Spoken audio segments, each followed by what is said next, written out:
I am here to talk about some event-based data that I've looked at, asking the simple question about whether regime type determines the way that Catholics protest, the repertoires of claims that they make, and whether or not there is a difference within Catholicism for the types of protests that they engage in. This is part of a larger book project that I'm working on that I just determined a couple weeks ago is a book project now. So this is the first spin-off of it that will look at these questions comparatively across the world and also across religions. And so I would really appreciate also a comparative religious lens, even though we're just talking about Catholicism today. So I'm Joel Day, I'm at the University of Notre Dame, and let's go. So we know that religions participate in political demonstrations and protests across lots of different types of regimes. Catholic Church participates in anti-dictatorship and anti-autocratic protests all throughout the world, but that same church also protests pretty vibrantly in democracies as well. So within a single religious tradition, we know that there's broad lay civic infrastructure that emphasizes particular types of issues, issue repertoire. And then there's also clerical interventions, both in autocracies and democracies. And it could be that these are two structurally distinct political modes of Catholicism intervening in politics.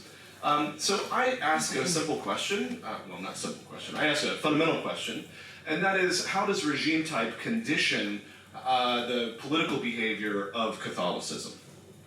And so what we're going to look at now is I think what is the first global event level analysis, and in the Q&A I'm going to gloss over it today, but we can talk about why I think event level data is particularly instructive for the study of religious protests. Created that ranging from 2000 to 2025, and so many of the Polish solidarity and liberation theology in Latin America obviously predates this data set. Those are provided as examples. So I would like to point to what I would call at least 5 incomplete explanations from existing literature on democracy and religion, and violence and religion and protests and religion.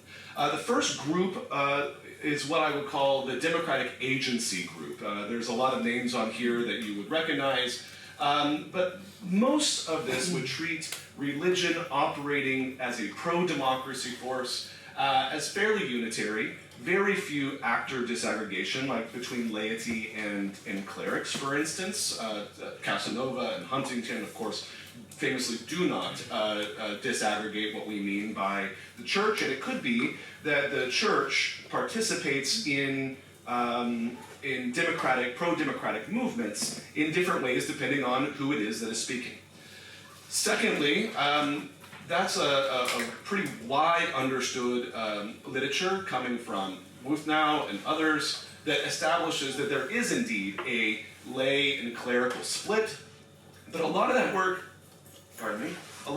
is done only on the United States. Campbell and Putnam, for instance, have famously hypothesized and shown with survey data that the ordained and the lay participate in politics in completely different ways, but that hasn't been provided at a broad global level, and so we need to unpack that more.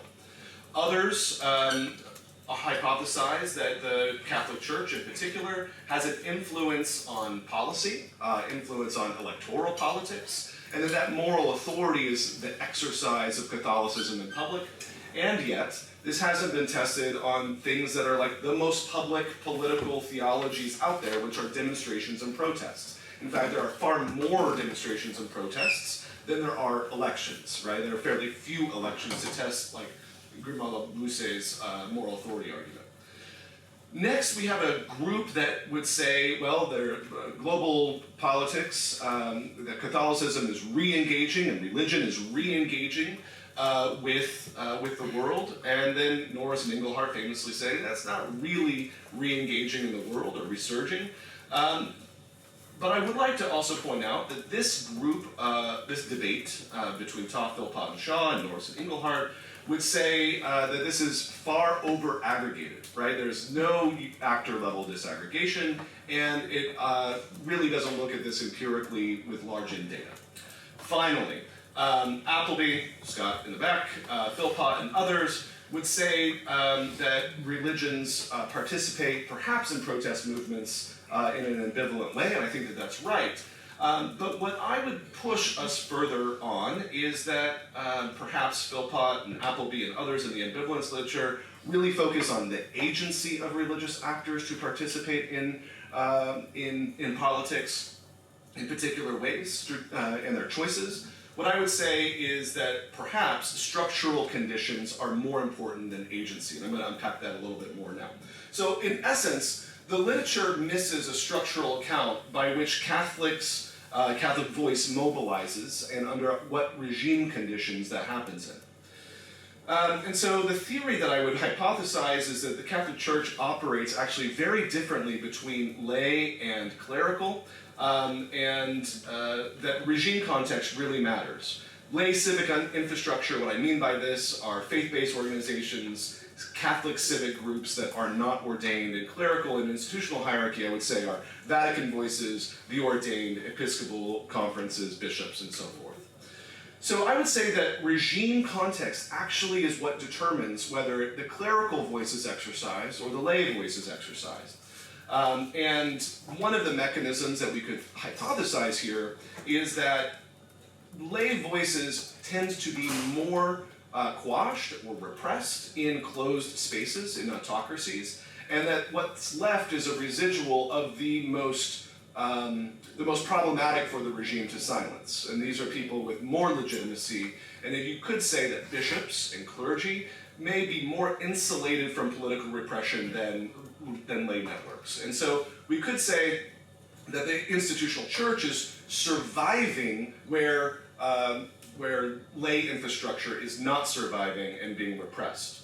And so I'll show you this in a 2x2 as a good social scientist. We gotta have a 2x2. What we would expect is that there in cell B, that it is bishops acting as the opposition, civil society, clergy, therefore we would expect as far as observable implications would be the targets of state violence. Whereas in cell C, in a democracy, we would say that there's far more range for civic infrastructure to be engaged, and thus the Vatican voice, bishops and the ordained, are able to actually pull back and not intervene as much and let lay leaders, lay civic organizations express themselves more. And of course this has implications, and I lay this out in the observable implications of the paper.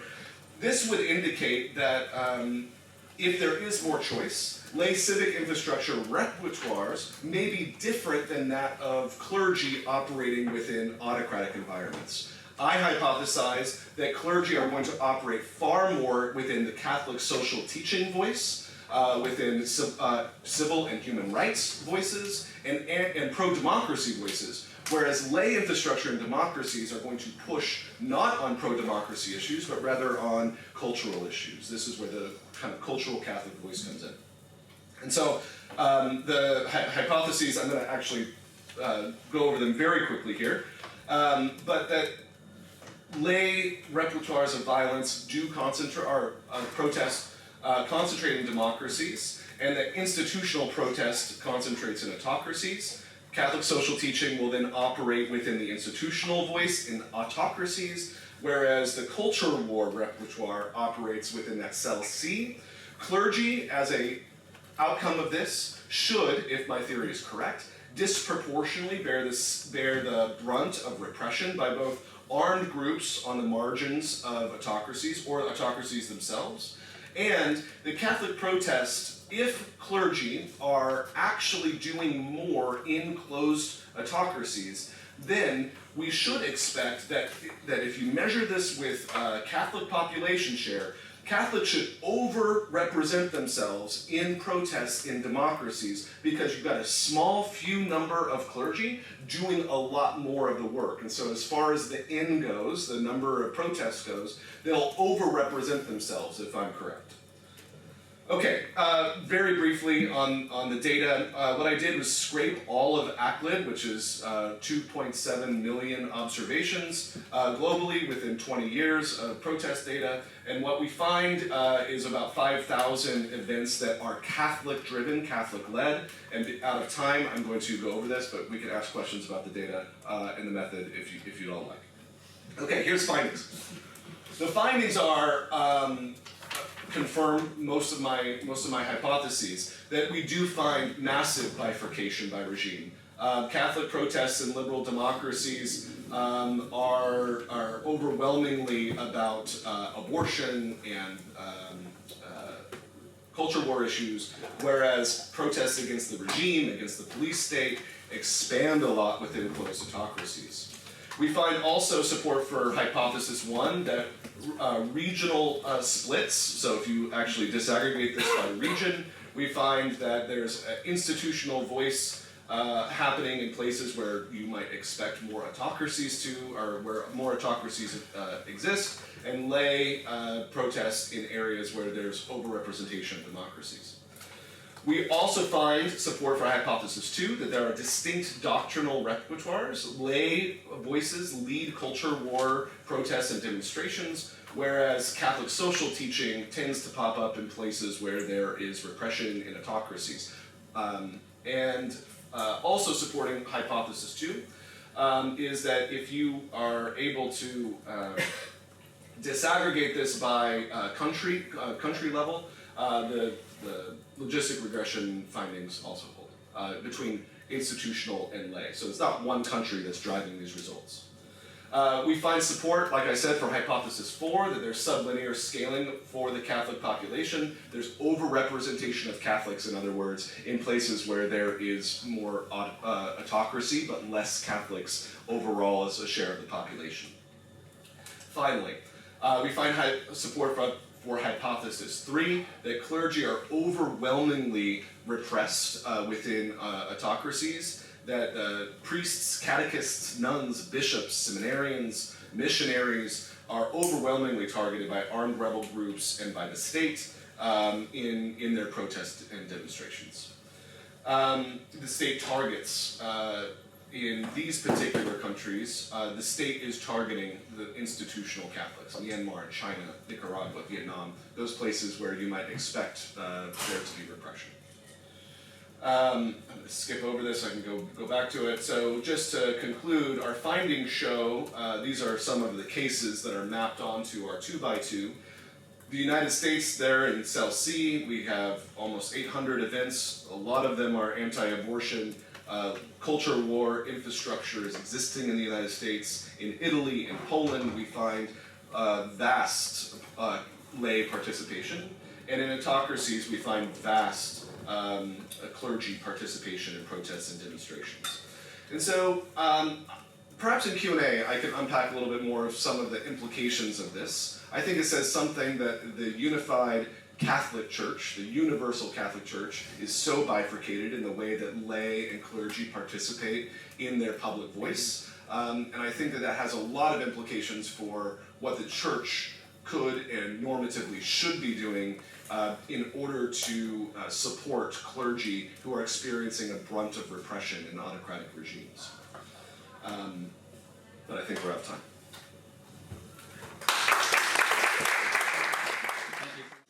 My research aims to theorize religiously motivated migrant care and political interventions, focusing on how the Catholic Church shapes contemporary migration politics across both local and transnational scales. Since 2019, I have interviewed and observed care providers on the Texas side of the US-Mexico border, groups like Catholic Charities and La Posada Providencia. I look at these spaces to highlight the structural constraints of asylum governance and reimagine the relationship between religious and state actors in a moment where the state's inability or unwillingness to care for the most vulnerable is becoming very clear. So while clearly committed to justice, these border care providers often refuse to participate in traditional confrontational political activism. Instead, they collaborate with the very state agencies like Border Patrol, whose policies they are also often effectively subverting. Standard social movement literatures and resistance literatures often dismiss this behavior as mere state co-optation.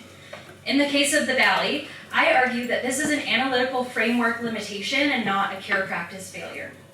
To move past these limitations, in this specific case study, I engaged with Asef Bayat's concept of social non-movement, driven by quiet encroachment and the art of presence. Prior to 2025, this care network achieved significant changes through what Bayat calls persistent, unnoticed social practices.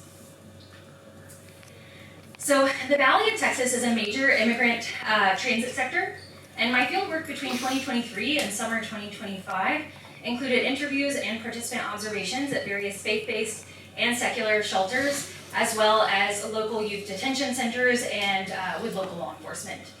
And what I found is that a care network, led largely by the local Catholic Church, emerged in 2014 to meet the basic human needs of an influx of migrants. This network includes various churches, cross-ecumenical collaboration, secular groups, working in collaboration with state actors to provide welcome and care to migrants. And this care network hasn't been static. Prior to 2025, it developed into an organized collective force that really blurred lines between civil volunteerism and political advocacy.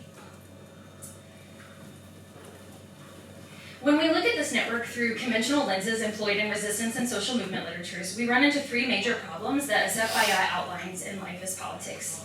And first is this either passive or revolutionary dichotomy, pointing to approaches like the passive poor or even the surviving poor, which often frame the marginalized as victims whose actions, like theft or begging, cost themselves or their fellow poor. And Bayat says this fails to acknowledge true advancements of claims and demands. Second, Bayat points to the resistance trap, where scholars drawing from Foucault often confuse awareness with oppression with resistance against it. He argues that if we label every small act of coping as resistance, we risk over-ascribing agency and ignoring the need for more intentional action. Third, Bayat tells us that this leads to an underestimation of state power, that resistance literature often leaves little room for analyzing the state and makes it impossible to grapple with this critical issue of co-optation in a nuanced manner. If we see a religious priest or sister collaborating with Border Patrol, we might immediately critique them of just being an arm of the state, of managing migrants for the state. And while that is the argument that's often made about humanitarian efforts of the church, this lens actually prevents us from seeing some of the powerful transformations that have gone on in places like the Valley. And this is where his social non-movement framework became really helpful in this case study, because it gave me the tools to analyze daily relational interactions between religious and state actors through this framework. That isn't where social non-movement, it's not defined by marches or leaders, but rather by unnoticed social practices that can achieve significant change. Oftentimes, the scholarship seems to find interest exclusively in conventionally political contexts, usually in the form of assembly, such as demonstration, the street, and Occupy movements. Clive Barnett recently noted what he calls a romantic preference for performative models of assembly and demonstration and protests. I and others like Barnett and James Ferguson argue that the unfortunate result of this preference is to leave the everyday social relations central to making distributive claims outside the scope of a truly political analysis. Bayat's social non-movement helps us to recenter daily social relations in an effort to understand care, advocacy, and change. It works through two main mechanisms. The first is quiet encroachment, and this is the silent, pervasive advancement of ordinary people onto the property, powerful, or the public, the state. And it's crucially not done at the expense of their neighbors. Bayat's classic example is the Egyptian urban poor tapping the state's municipal electricity lines. They are raising their standard of living by encroaching on the state resources. Second is an art of presence. Bayat explains this as an act of citizenship that involves excelling in daily life and consistently affirming core values. In the case of the Valley, this is the dignity of the human person and a preferential option for the poor. Its power lies in subverting the state's governmentality, its ability to govern the migrant body, by weaving alternative religious logics into the very fabric of society, into the norms, rules, and daily bureaucratic practices of institutions. Oh, sorry. So let's apply quiet encroachment to the contentious issue of funding. The Diocese of Brownsville in the Valley, according to directors, is labeled a mission diocese. And this means that it's able to draw resources from wealthier parishes and dioceses throughout the U.S., drawing on the resources of the wealthier within its own broader faith community. And instead, prior to the second Trump administration, they were also, and controversially, receiving federal grants to reimburse for services that they provided. And this consistently draws political and scholarly criticism that the church is simply co-opted. But Biot's framework can support a more nuanced interpretation, an interpretation that better impacts what I see going on in these spaces, which is an act of divine encroachment. By continually requesting and receiving public funds, the care providers were demanding that the state take financial responsibility for immigrants at the border. And instead of just being co-opted by the state, they were surviving and actually improving their operations by drawing on the public and successfully shifting the economic cost of care away from their own low-income community and onto the property within their broader faith community, and onto the state. So the most powerful example of the art of presence enacted by Sister Norma Pimentel and others in this network is actually through their interaction with Border Patrol officers. So in 2014, when the influx began, Sister Norma boldly asserted what she called a non-negotiable value, which was restoring human dignity. That is at the core of who we are and what we're doing. She used a moral authority and the urgency of the situation to demand cooperation from Border Patrol. She requested 3 things. 1, transportation to protect migrants. 2, transparency on numbers. And 3, communication on drop-off times. She made the state complicit in the act of welcome. In this arrangement, local Catholic church gyms and then eventually the Humanitarian Respite Center became a place of care and welcome for migrants being released from detention and processing. When migrants crossed the border and applied for asylum, they would be processed and held at Customs and Border Patrol. And prior to this arrangement with the local church, they were just released to walk in the streets in search of a bus stop, often without shoes, and they were very vulnerable to exploitation. But after Sister Norma's intervention, they were instead given secure transportation from Customs and Border Patrol to the Catholic Church, where they were fed, sheltered, given packed travel bags, access to phones, computers to call friends, family, and arrange interior journey travel. The church's interventions transformed an incredibly inhuman bureaucratic process of release into a more cooperative, humane process of welcome. Cooperation with the church made Border Patrol officers complicit participants in a subtle form of welcome and hospitality, rather than solely sterile agents of catch and release. This obviously did not systematically change processing across the length of the US-Mexico border, but it did significantly change the lived experience of border crossing in the lower Rio Grande Valley. Another sister at a nearby shelter also practiced this art of presence by offering Border Patrol agents hot coffee and donuts even at 4 a.m. when they were dropping off families at the shelters. And this seemingly passive act of hospitality is a profound act of presence, as these sisters recognized by offering welcome and human warmth to the agents, they were subtly inviting them to recognize, by being welcomed themselves, what they called the sacred responsibility of welcoming the stranger, the religious logic driving this non-movement. And this actually explains an internal critique that I got from a volunteer at a secular humanitarian welcome site. She said, Sister Norma feeds them breakfast tacos. Like, make up your mind, whose side are you on?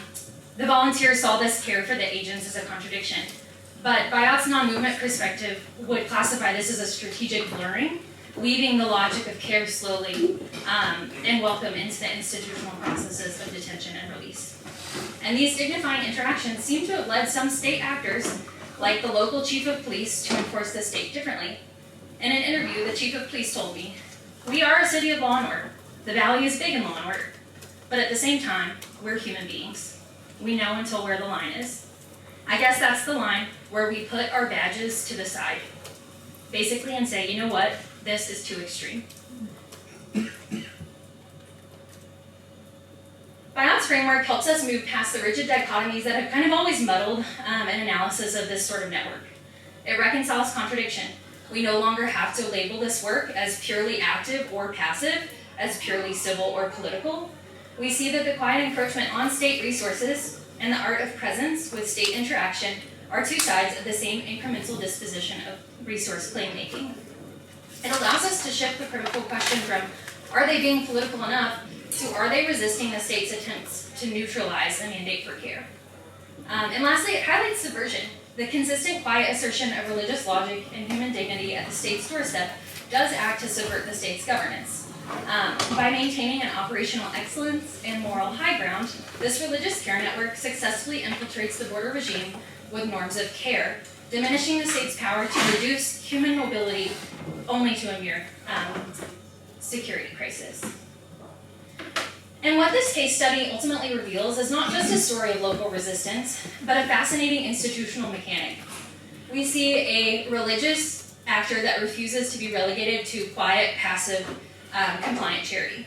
Instead, in this case study, the church intentionally engages with state actors to negotiate and secure physical access to provide direct care and posit demands onto the state. This brings me to the core trajectory of my broader dissertation project, which asks, how does this same logic of negotiation scale globally? To follow this thread from the borderlands to the Vatican, we have to look at a structural shift. In the Valley, the church operates as a highly localized, lesser resource actor, making Bayat's subaltern lens of social non-movement the ideal framework. But as we move to the global stage, the church is no longer an atomized subaltern actor. It's a heavily resourced transnational institution, often sitting directly at the diplomatic table. Because the actor's structural position changes with this change in scale, a theoretical framework also has to change has to follow. And so to analyze this negotiation at the global scale, I shift from Bayat's social non-movement to Valentina Napolitano's framework of theopolitics. She conceptualizes this as sovereignty from below, where the church gains power by touching the outcasts through care, and it's a framework often employed to analyze the resistance of marginalized religious groups against the state. I am scaling this up to understand a sovereignty practice somewhere in the middle, in the diplomatic spaces between the migrant and the state, where I am working to map the daily mechanics of what I'm calling theopolitical negotiation, which looks at how the church takes this negotiating power seen at the Valley, power that's fundamentally derived from ground level care, and leverages it to introduce alternative moral economies into global governance spaces dominated by discourses of security. So some of my pilot work here in Rome, and I'll wrap up here, showed me this exact mechanism of theopolitical negotiation happening in real time. One quick example, this past December, I attended a high-level interstate conference on human trafficking. And the US Attorney General at the time, Pam Bondi, was using highly restrictive legal technical language, explicitly referring to children who had been trafficked as illegal alien children. The Catholic representative who spoke next immediately countered, deploying a competing moral framework and asserting that all children are children of God. But what was truly fascinating, what forms a core curiosity of my project, is what happened next. That same moral language that was introduced by a Catholic representative was actually referred to by other state representatives and law enforcement in the room to counter the US delegation in following panels. The church didn't just offer an alternative imagination, they successfully posited into the diplomatic discourse, getting secular law enforcement to adopt a moral assertion even just briefly. And so my doctoral project is scaling the inquiries that began in the Valley into the Vatican State Castery for promoting integral human development, where I want to better understand when the state and religious actors clash in these middle spaces, how does this unique institutional interface allow the church to subvert rigid border logics? In the end, what the Valley shows us is that everyday care provision is not always just passive charity. It's a profound tool also for negotiating state power. Whether we're looking at a border shelter in Texas or a diplomatic summit in Rome, the church's unrelenting insistence on human dignity, recognizing the problems with that term, can act as a powerful disruption to state security logics. I look forward to tracing how this power scales globally in my upcoming work, and thanks for letting me share this localized starting point. Thank you so much, Michael, and thanks, Joel, for your own work. Joel has been my mentor throughout this academic year. Now I'm giving his comments, so I'm taking revenge. He has been nice to me. So this is an important paper. The paper's greatest strength is that it moves beyond the common tendency to treat the Catholics as a unitary actor and instead examines internal differentiation. So which Catholic actors mobilize under different regimes? It's a real meaningful contribution.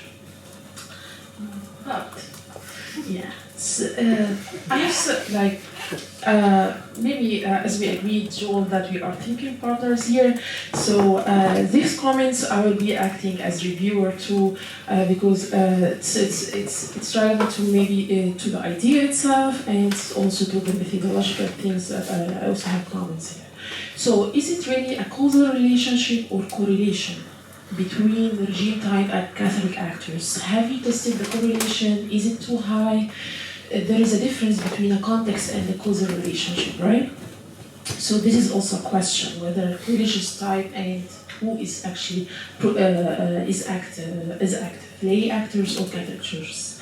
Also regarding the issues, isn't it normal that in autocracies the focus will be more on democracy and human rights, while in democracies the focus will be more on education, culture? There are lower democracy issues in democracies than in autocracies. So this is also a question. So if you are interested also in backsliding cases, because your own conclusion highlighted this, have you differentiated between backsliding cases and those who are not in democracies? Additionally, why not testing other explanations that could help explaining the existence of more institutional or lay activities while holding regime type as constant, such as Catholic population size? More Catholics, there will be more lay activities.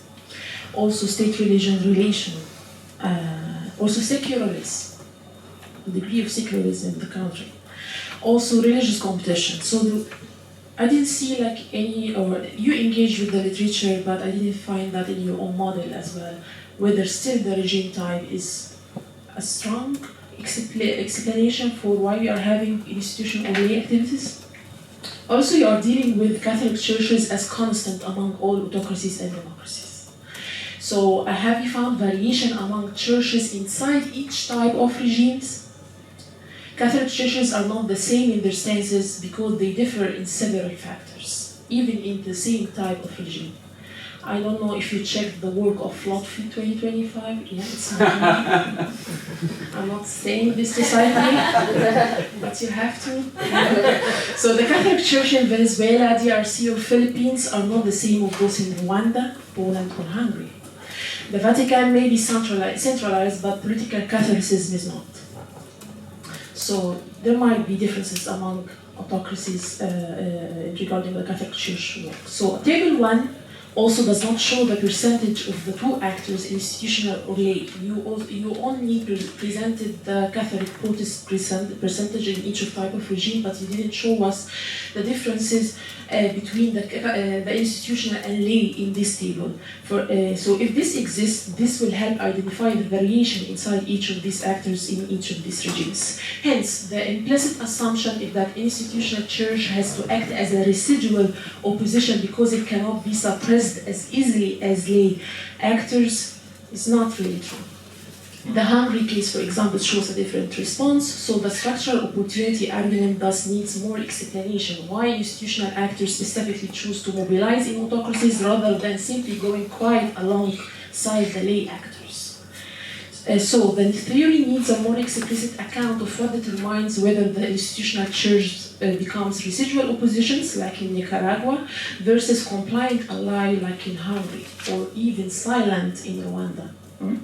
So the paper admits lower visibility Catholic participation is under-captured by design, so institutional dominance may partly be a data artifact. So are bishops easier to observe than lay Catholics in autocracies? Is it just a matter of failed reporting? A robustness check using only countries above some press freedom threshold might help. So if you have, like in an appendix, having a robustness check testing those who are above some certain press freedom, this will also help. Also, your claim autocracies repress lay actors first, leaving the institutional church as residual opposition. Are lay actors existed, then repression occurred, then institutional actors replaced them in autocracies? So is there any evidence for the cases you have on autocracies? The Nicaraguan case exists, but what about the other cases?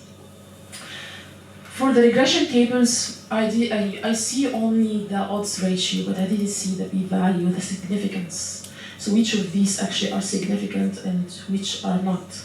So the model fit the significance level, standard error. So currently the discussion reports odds ratios only, but which of these odds are significant? The evidence is largely maybe descriptive and suggestive more. So we need to see which of these factors is significant. Literature review maybe needs more engagement with social movement, scholarship, and religious economy work. Table 3, the category of women rights is too broad, needs clarification. Which women rights? Why abortion is split from women rights? This needs maybe a justification. Also, if there, maybe there is a reviewer could say that if there a human sample validation for the AI coding that you, maybe like a sample in an appendix, this would be helpful. So, this is a big contribution that's coming on its own way. Thank you so much. Hello everyone. Thank you, Josie, for your presentation.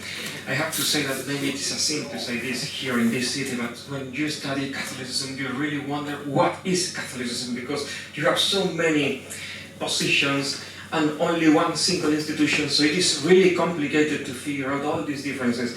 And maybe my comment and question also goes directly in this direction. I really enjoyed the presentation. I think both methodologies, of course, we all notice, are very different. And when you go to the field and you start to make interviews and you start to engage with these actors, you really find that they are doing something which is really interesting.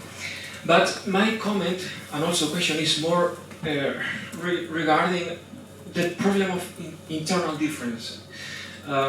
Because yes, we have, in this case, this kind of organization, Catholic organization, that is doing what they are doing. But I miss, and this is why it is not only a comment, but also a question. I mean, have you seen Catholic reactions against this? And why am I asking this? Because, yes, we know that there are Catholics who have this position to really help, for instance, migrants and so on. But you also find Catholics who are against this. And so this thing for me is interesting, especially being here, because when you deal with what Catholics do in public sphere, in society, there are infinite options. But you also find internal opposition. So my comment question is just this. Have you noticed this? What can you tell us about this? Because we know what they are doing, but we also, or me at least, of course, I would like to know what kind of opposition they have. Because it is not only, let's say, yeah, you have these people in general, maybe they are not believers, who say, we don't want migrants, etc. But what about Catholics? So basically, are you considering this in your work? What have you found about this? This is my question, and thank you for your presentation. Thank you both, Dina, and I'm going to invite Josie and Joel to come back up. We're going to do an extended round of questions and comments. I'm going to give about 7 minutes. We're going to do one long round, and then I'm going to give them one long chance to respond. So if you have, this is your chance. Go ahead, Scott. So thank you for giving this long round entirely to me. Synthetic, Professor. Synthetic. I've written out my comments so I can be quick. My comments are mostly engaged with Joel's paper, but I want to make reference to Josie very quickly. So Joel and I are in an ongoing conversation about this. I think a lot of mutual respect. That might not come across in what I'm saying, but it's there. Here's my arrogant imperial judgment lobbed at you from the backbench here. This is a really important paper. Potentially, I'm going to say potentially, be provocative. If it can be revised to move the needle on the way political scientists complement survey-based large-end studies of religion with the nuances provided by qualitative accounts, which generally lack the capacity to generalize responsibly across cases. So if you can build that bridge, brother, it's going to be really important. I want you to relay my suspicion of a structural determinism, not about Catholic protests, but about the research method. The suspicion, put as politely as possible, is the way the question is framed determines the findings. What you're asking determines where we lead, and then it distorts the reality. I'm being provocative intentionally for the sake of conversation, but also, this is what I think.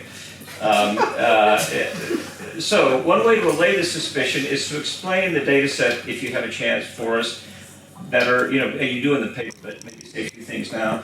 What constitutes an observation of a specific event or an accumulation of events? What constitutes that for the data set? I suspect, I stand to be corrected, that what it does is ignores the larger context outside of the event itself or events, which shapes and frames the meaning of the events, not only in that moment, but across time. Because a protest event is often part of a series of events that lead to a much broader political protest, and the data seems to be studying a lot of individual events, but stitching them together is what I'm asking about. So it ignores the longer durée of protests, resource mobilization that comes even before or after the actual event, network building, religious ritual enactments and performances, the afterlife of the protest, embedding them within an array and temporal range of decisions, adjustments to the structure,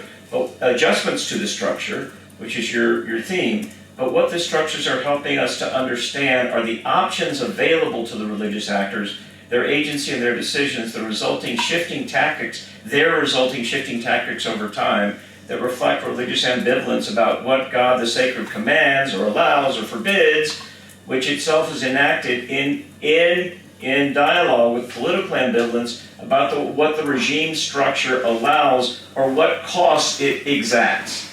Because some decide this is the regime structure, we're going to pay the price, and that's part of the paper. But being a matter of real, not predetermined moral choices, these are real moral choices, that's where ambivalence comes in as unpredictable, unstable, not always fitting neatly within a 2x4 box determined by, around regime change. There's a lot of fluidity to engage. I'm going to give you two examples, and now shut up. So you can see why I get riled up by a statement like, structural conditions are more important than the agency of religious actors. That's a historian getting riled up. Myopic to the strangeness of the religious extremists we've talked about, how strange they can be, how non-conformable to our expectations, and perhaps more congenial to the secularist bias of the method, perhaps, to the diversity of activity within these general frameworks, the contingencies, dynamics, ironies, and again, temporal range, the change over time, of what actually unfolds historically across and within these diverse contexts. Two examples, and I'm finished. Example, there's an assumption, I think, that the institutional voice is univocal, that the hierarchy clergy acts in some kind of unison and coordination, when in fact, if you study case after case in its historical detail, it reveals in part an internal contestation among the bishops, among clerical actors in the same setting. They're fighting about what they should be doing. Now, we might freeze it at a moment when they've decided and they take action. I take that point.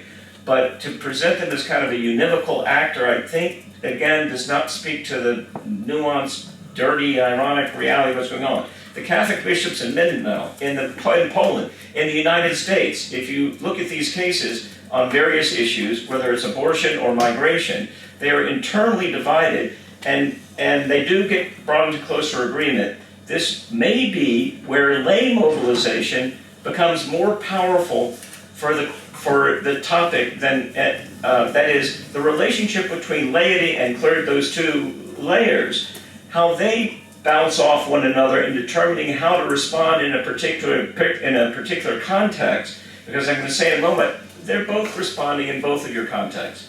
These movements are combined. It's not just the bishops acting in Poland. In Poland, there's solidarity. It's a lay movement under a repressive regime. I think your model would predict that there would be the hierarchy being the real leaders, and the hierarchy kind of comes along with Pope helps, but solidarity is a lay movement that is alongside in a repressive regime which seems to go against your structure. But that's what I'm talking about, the internal plurality of these, even Catholic, even within Catholicism, the contestation. So that's one example. Solidarity doesn't seem to fit. Boy, that's a major case, because you've got clergy and laity and hierarchy all bouncing off one another and all absolutely central within several kinds of protest events that are mixed. Many of them are mixed, clergy, laity, in solidarity, and so it kind of blows up the predictive model. Another thing, and this is where Josie comes in, this is, I promise my last statement, Michael's looking threateningly at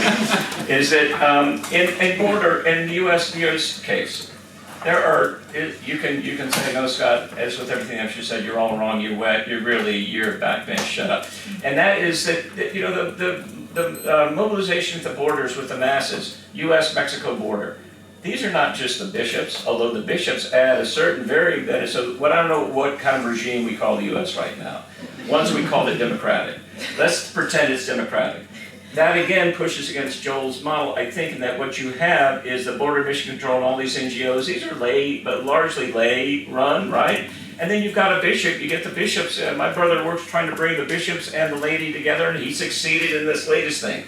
Not he alone. And it's mixed, it's not one or the other. In the US case, which is a democratic regime, not autocratic Poland and pre-solidarity, in that regime, they're coming together, again, both laity and clergy. I rest my case. Thank you very much, Scott. I see Richard Wood, who's here, would like to say a minute. I'm going to be even briefer than Scott Apple. No, I'm serious. I think these are two terrific projects, potentially really important projects. Just two quick thoughts. One, if you don't know the work of David Buckley and Stephen Brooks coming out next year on the Philippines, it's extraordinarily important work that really overlaps with both of you in some interesting ways. And Joel, I wondered about your categorization of catechists with priests, clergy, etc. I think that's why you get the empty cell D. I think catechists are lay actors. I know Latin America better than the Philippines and places, but I think that would change the analysis very significantly, worth paying some attention to anyway. Lastly, I am also the co-editor of the Cambridge Studies in Social Theory, Religion, and Politics. As you two develop these as books, and others in the room working on religion and politics, I want to talk to you. That's why you come to conferences. Here we go. Thank you. My question is mainly for Josie. I really like the idea and the presentation. Just a quick question. Is this a localized singular event, or are you seeing other instances of this sort of resistance, let's say taking across the United States? Because my sort of fear with the presentation of this one example is a sort of over-romanticization of a singular event and turning that into, by its, revolution or the encroachment of the ordinary, because this analysis really takes place in the Arab Spring, where you have the massive occupations of Tahrir Square. So that's massive populations where the government can't fail to recognize you. Here in the case, it's one little community, at least that's the example that's presented. So are you exploding this case instead of saying that, it's just them trying to survive barely? Thanks so much, Herman. I get one more question, and then we'll bring it up. That's you. Go, you got it. Okay, I kind of wanted a twofer on Herman's question. I love your presentation. Both these papers. I'm so excited to read and learn more and everything. But I was just kind of wondering if you could speak to, I don't want to speak out too harshly, but the Catholic movement within the United States that pushes back against migration, and how we can understand taking individual people and their, they're facing people in fear, in horrible situations, and they're able to see that. And then the general Catholic movement that is not looking at these people, they're not on the border, they're not interacting, and so they have a completely different understanding of what it means to be a migrant, what it means to exist in these situations. So how do we take care on an individual level and understand it as a movement or a non-movement on the broader level? Does that make sense? Thanks so much. We're so happy to have both of you here to respond. We've got basically 5 minutes, and that's not enough to respond to everything, but we do then have a break, and but hopefully this will be constructive nonetheless. Who would like to go first? I could go first. Okay, go ahead, Joe. Yeah. So to Luis and you kind of about differences and polarization within even American Catholics, and have I seen reactions against this? And I can give examples from my own life, how there have been reactions to my work, but then also some stories from the field. Personally, I have experienced this reaction. My husband works for a Catholic nonprofit and lost benefactors after they read my master's thesis that critiqued the first Trump administration's policies at the border and a Catholic mobilization at a local level to that. So personally, yes, the polarization is there and it's strong.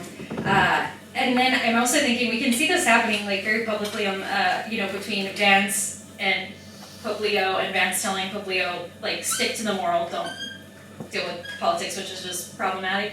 And then in the field, I'm thinking, I spent a lot of time with a woman named Anne Finch, and she was the first president of she's not Catholic, she was the first president of the Team Brownsville, which is actually the group that really has some struggles with some of the Catholic leadership and their relationship with Border Patrol, and she really struggled to raise funds within a secular humanitarian group. But she explained to me, the same angry far-right Catholics that would spit in my face or hold signs, when a sister Norma goes and asks them for money, they just melt in front of the Catholic sister. And I recognize my population. Like, I'm an anthropologist, so I'm doing long-term ethnography within a community. I'm not doing comparative case studies. And I recognize the uniqueness of that community, which I didn't go into. But they're majority Catholic. It's a 90% Latino community, and the Catholic Church has a long history of being their teachers, right? And the Catholic Church being a big part of social life. So I think there's just some maybe moral authority there that I didn't touch on as part of the context for this. And as far as is this being romanticized, I would say I think a little bit. I think I wrote the Valley part of this paper before the second Trump administration, and I had a lot of hope at the ways that I was seeing Border Patrol be challenged and forced into being complicit and welcome. And then some of the reason that my project changed is because last summer I went back and spent 6 weeks hoping to volunteer in the same shelters that I had been in years, and they're empty. They used to be full of people and kids playing, and they're empty. Not because people aren't crossing the border, but because they're not crossing and being in safe shelters, which is something law enforcement talked about. They're seeing more of the stash houses where people are being smuggled and in very vulnerable conditions because we have ended safe and legal pathways. And so the over-romanticization, I do sadly think I had some hope for this, but now I'm seeing it play out at a different scale in a different way, and I'm excited to see the mechanics of what does that look like and what real achievements are possible. I think I'm out of time. 30 seconds. 30 seconds? Okay. I think that might have been it. Was there a question? Arab context. You said Oh. I said via taking him out of the Arab authoritarian context. Yeah, okay. So what I love about him, so in anthropology at least, there's ethnography after ethnography after ethnography when it comes to Catholic care or resistance, and it just doesn't leave us with a lot of room for nuance to understand what's possible. It kind of just always seems like the answer is they survive and end up being a handmaiden of the state. And so I think what I appreciated about this framework was that it did provide a way to look at a mobilization like this and acknowledge advancements without it having to be an overtly political resistance movement. Yeah. Okay, where I like to start is talking about event-based data. I want to thank both Dina and Scott for some insightful things. I'm going to engage what I think is most insightful and where I'm most defensible. And so whatever I don't talk about, you can just assume they're probably right in the room. So the event-based data is taking the 2.7 million observations within the ACLID global data set. So this is every country from 2020 to 2025. What I then do is build a script using an LLM. I build a script that then scrapes for keywords, both for lay and for clergy. And so for the institutional variables, you could think about what those might be. Pope, priest, sister, etc. And there's like 40 different terms in the dictionary, which include catechist, but maybe I can reassign that. By the way, it's Africa that's driving the catechist finding. And I do think there's a difference between Latin America catechists. But all that to say, then what I do is, so I create these differentiation of lay versus clergy, and then create a valenced issue area. And what I didn't hear from both of you, that I think is a really important part of the paper, is that the issue valiances are really what drives a lot of the findings, right? And so I took 20 different issue areas, abortion being one, pro-women's rights being another that is the residual of abortion. So things like women's voting rights, for instance, wouldn't be the same as abortion. And then in those different valenced areas, we're able to create issue repertoire and ask the question for, I think, the first time: do clergy participate in pro-abortion protests in democracies the same as lay? So that's one area where we're moving the ball in terms of asking the valence question. What is unique about the data is that what we're looking at are the actors. So the ACLA data set has notes where they basically describe the event that occurs, but then they also have a number of actors that are doing the prime moving. So these are not events where Catholics are just showing up and doing public protest. These are events where Catholics are the lead actors, where Catholics are the ones who are observed in their collar, in their habit, making claims, specifically about their issues. And so it is a much smaller end. Like, Catholics are protesting about all sorts of things. We're asking a very narrow set of questions about when Catholics are driving the protest and the ones that are showing up and leading the protest, what are they protesting about? Now, I don't know, Scott, I was somewhat surprised that even within religion being unpredictable and fluid and contingencies that change over time, that the data actually show within those issue valiances, over 25 years of data, that clergy are doing different things. And so even if you were to take out the autocracy thing, they're not showing up and leading protests on abortion and gay issues or many issues in democracies, not just in the United States, but all democracies over 25 years.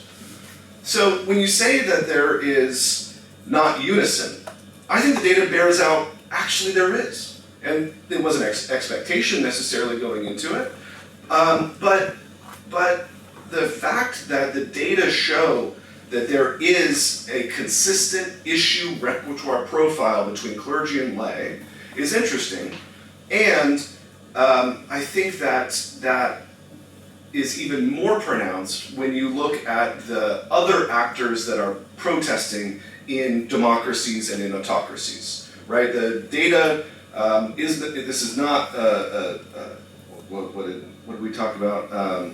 It's not capturing. ACLA is capturing a whole lot of different types of protests.